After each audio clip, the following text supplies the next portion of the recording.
जय गुरुदेव। त्रिकोणाकृति ताम्र धातु का हेलिक्स क्या है, ये इस सेशन में हम समझ लेंगे। योग शास्त्र के अनुसार त्रिकोणाकृति जो है वो अग्नि तत्व से जुड़ी हुई है और समभुज त्रिकोण जो है वो दिव्य अग्नि तत्व से जुड़ा हुआ है।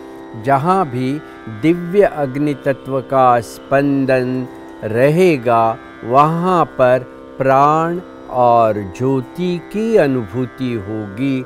इसीलिए त्रिकोणाकृति ताम्र धातु का एक हेलिक्स और उस पर त्रिकोणाकृति मूंगा अगर हम चिपका देते हैं तो वो पूरा योग संबंध दिशा से जुड़ जाता है। पूर्व दिशा जो है वो प्राण और ज्योत स्वरूप अग्नि से जुड़ी हुई है।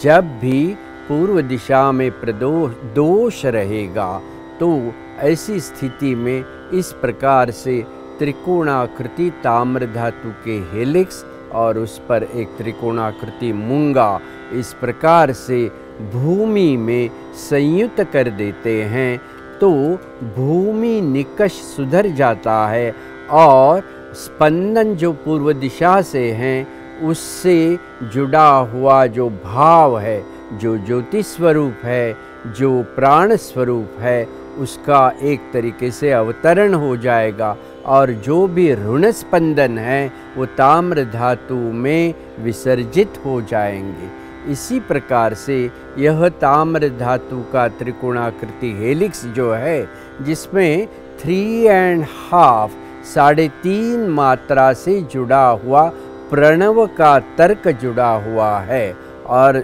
मुख्यतः हेलिक्स जो है वो ऊर्ध्व गति से चलने वाली ऊर्जा के स्पंदनों का निर्देश करता है।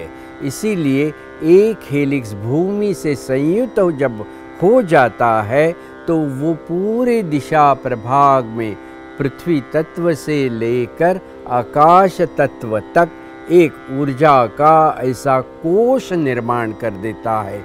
इसीलिए इस प्रकार से त्रिकोणाकृति हेलिक्स अगर आप आग्नेय दिशा में प्रस्थापित करते हैं तो आग्नेय में शौचालय के कारण भी जो प्रदूषित स्पंदनों की निर्मित हो जाती है वो पूरे स्पंदन वो त्रिकोणाकृति ताम्र धातु के हेलिक्स में विसर्जित हो जाते हैं और सेक्रेड ज्योमेट्री के कारण वहाँ से निर्माण होने वाले स्पंदनों से सविता सवितृ जैसी अग्नि दिशा की शुभ देवताओं को एक विशेष ऊर्जा प्राप्त होती है।